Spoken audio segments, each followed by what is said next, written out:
Pagkatapos nating matanggal lahat ng mga pairings ng motor natin, ay makikita natin na nagditawan na lahat yung mga dumi na naiipon sa loob ng 4 na taon na paggamit natin sa kanya.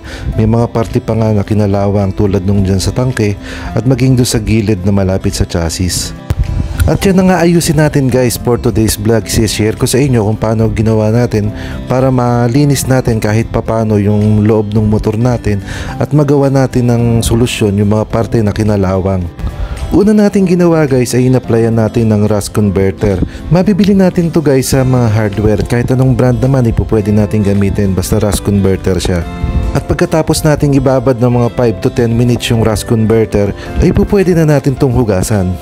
At isinabay na natin guys yung pagsasabon sa buong motor natin. Iniwasan lang natin yung mga parte na bawal mabasa dahil baka hindi umandar yung motor natin.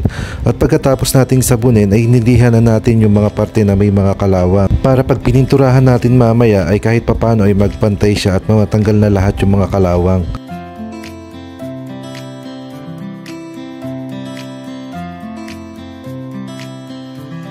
Tara guys, banlawan na natin yung buong motor. Iwasan lang natin mabasa yung mga hindi pwedeng basahin dun sa motor natin. Pagkatapos nating mabanlawan, i-blower naman natin guys yung motor natin para mas mabilis siyang matuyo.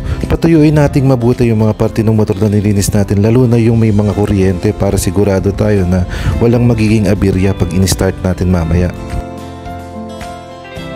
At nung natansya natin guys na pwede nang pinturahan yung mga parte na pipinturahan natin na may kalawang, ay numpisahan na nating bugahan ng pintura. Inuna natin yun sa chassis at sinunod natin yung sa may tangke.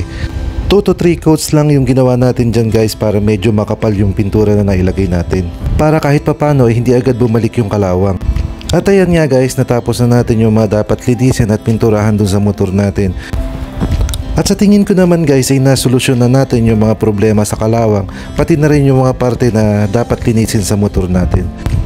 That's all for today's video guys. Thank you for watching, stay safe and God bless.